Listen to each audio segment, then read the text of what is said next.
I'm Elena, a 30-year-old architect from outside New York City.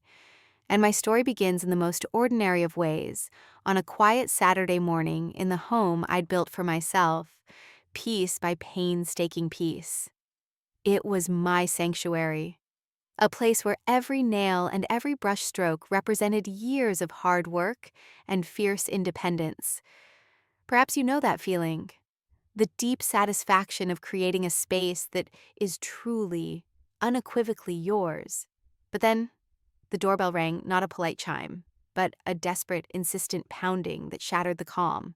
When I opened it, my parents stood there, not with the look of people who'd lost everything, but with an unsettling calm, their eyes scanning my home as if they were appraising a new acquisition.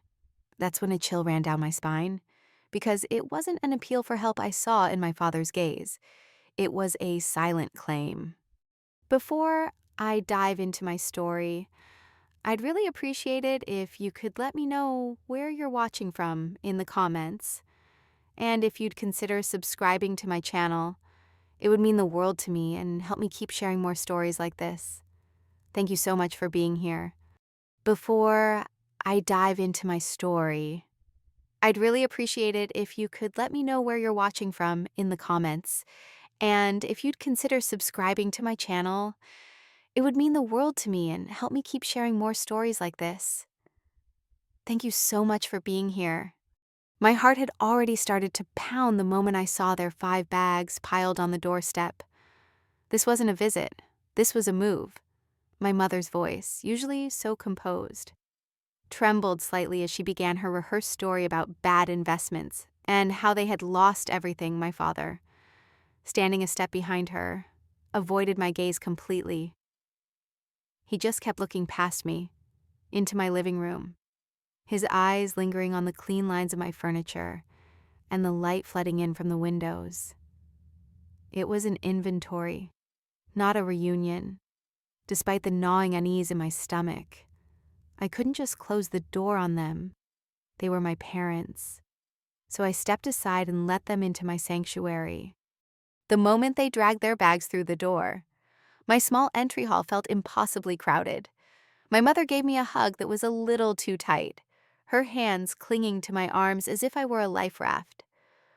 "Oh, my sweet Elena," she murmured, but the words felt hollow. My father just nodded and mumbled something about getting back on our feet, but his eyes were still darting around, taking everything in.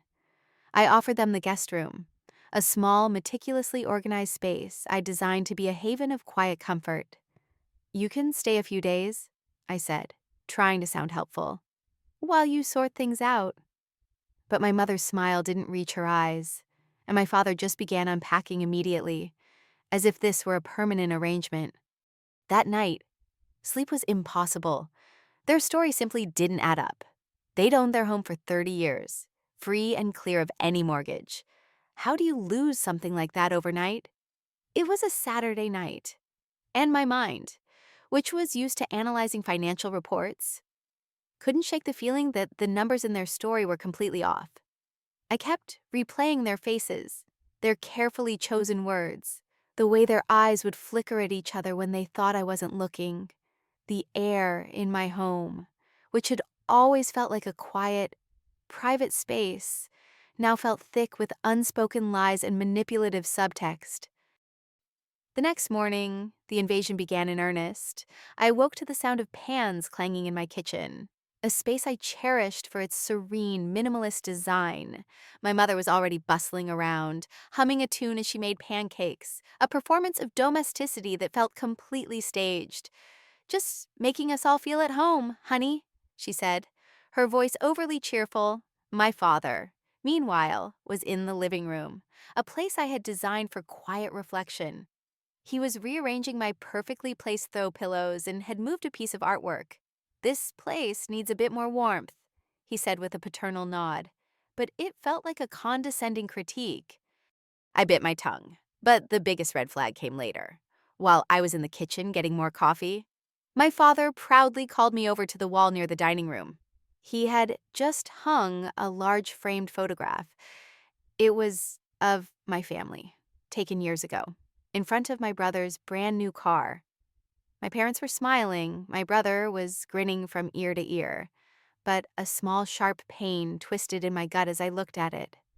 I wasn't in the picture. My parents had gone out of their way to choose a photo that excluded me, a silent confirmation of my lifelong position as the afterthought, the one who wasn't quite part of their inner circle. That was the moment I realized this wasn't just a favor.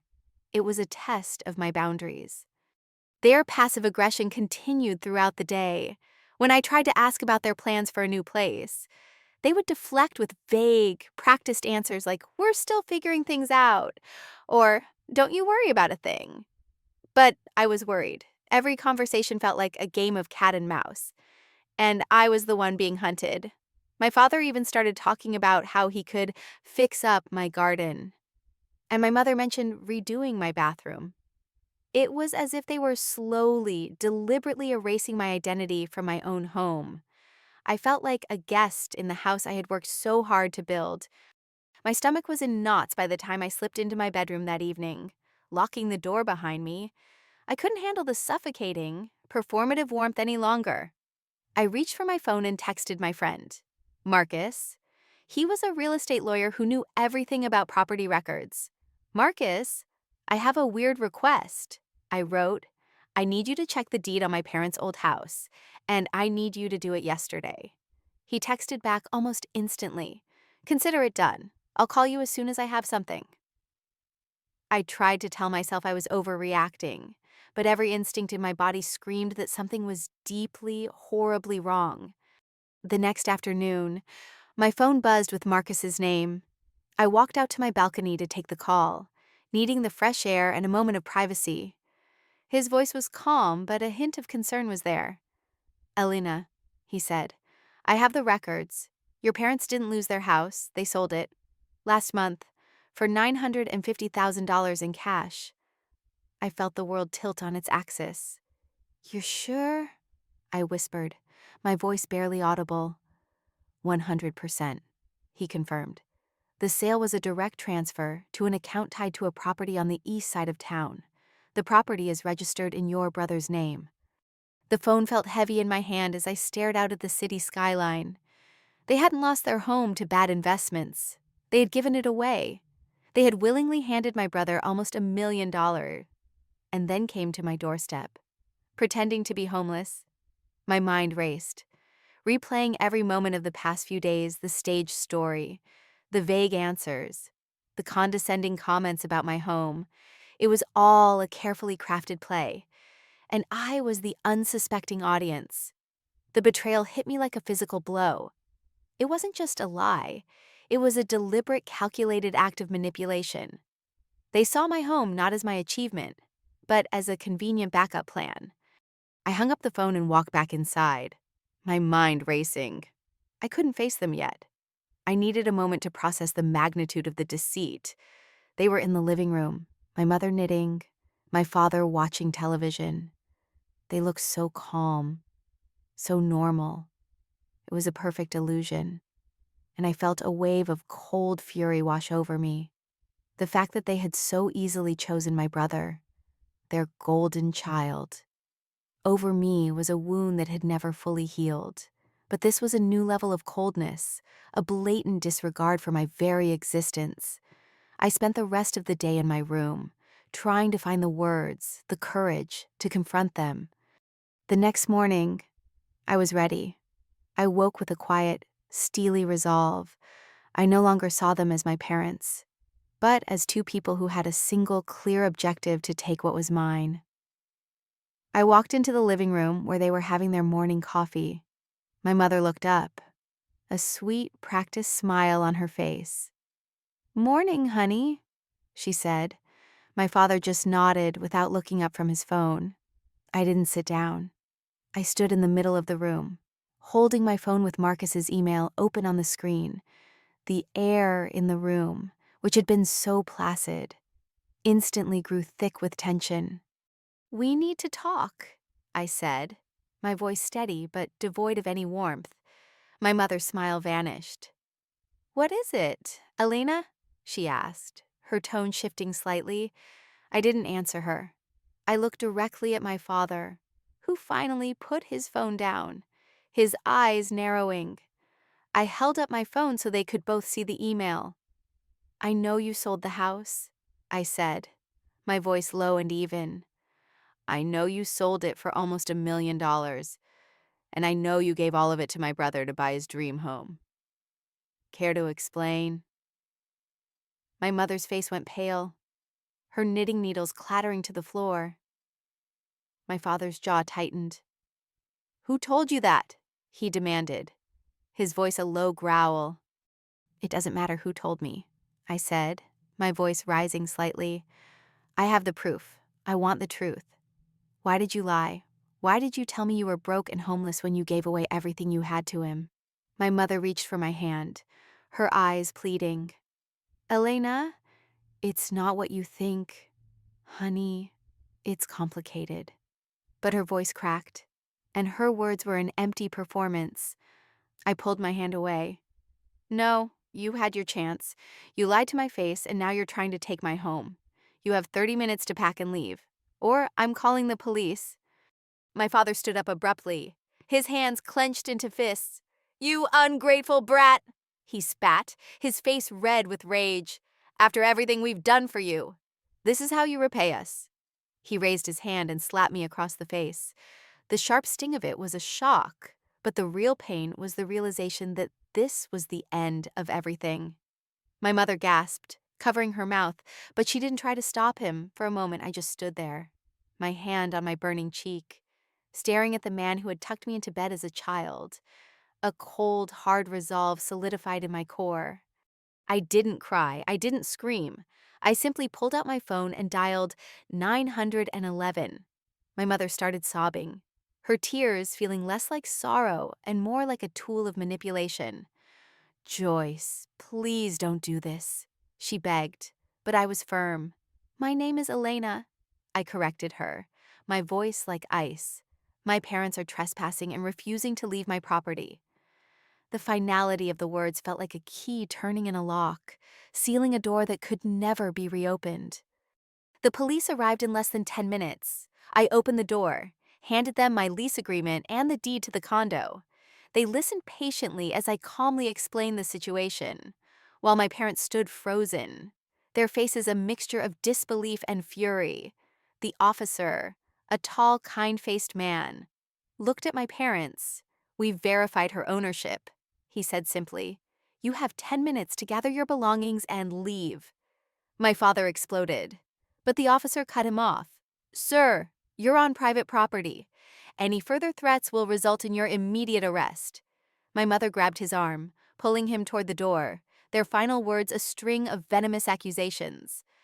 When they were finally gone, escorted out by the two officers, the silence in my home was deafening. I closed the door and leaned against it, the weight of a lifetime of unspoken truths and hidden resentments finally lifting from my shoulders. The home I had built for myself was mine again, but the price of that peace was a family I no longer recognized. I felt no triumph, only a quiet, sad certainty that I had done the only thing I could do to protect myself. A few weeks later, my condo felt like my own again. The air was clear of lies, and the silence was no longer heavy with unspoken burdens. I had blocked my parents' numbers and their emails, but word travels fast. I heard through my grandmother, Clara, that my parents had moved in with my brother, expecting his new life to be their refuge. But within days, he had kicked them out, unable to deal with their demands and the constant drama. Their golden child, their investment, had turned his back on them completely. Clara also told me about my brother's downfall. His so-called tech startup, which my parents had sold their home to fund, turned out to be nothing but a vague app idea that never went anywhere. His girlfriend, the one they had trusted so much, disappeared with the remaining cash, leaving him with nothing but debt and a repossessed house. It wasn't a satisfying ending, just a sad and predictable one. They had all made their own choices, and they were all living with the consequences. The final piece of my story came when my parents started spreading lies about me. telling anyone who would listen that I had heartlessly thrown them out. It stung, not because I cared what they thought, but because they were trying to tarnish my reputation in the community I had worked so hard to build. So I did what I had to do. I called Marcus again, and we filed a lawsuit for defamation. The court ruled in my favor, and the truth was finally, legally, on the record. It wasn't about the money. It was about protecting my name and the life I had built. Today, my home is still my sanctuary. The sting of their betrayal has faded, but the scar remains. It's a reminder that true family isn't a free pass to hurt you, and that the strongest boundaries are the ones you build to protect your own peace. I learned that I am not responsible for fixing their mistakes or carrying their burdens. I am only responsible for myself. And I learned that the home you create, the space where you feel safe and strong, is worth protecting at all costs. Because it's not just walls and a roof, it's your truth.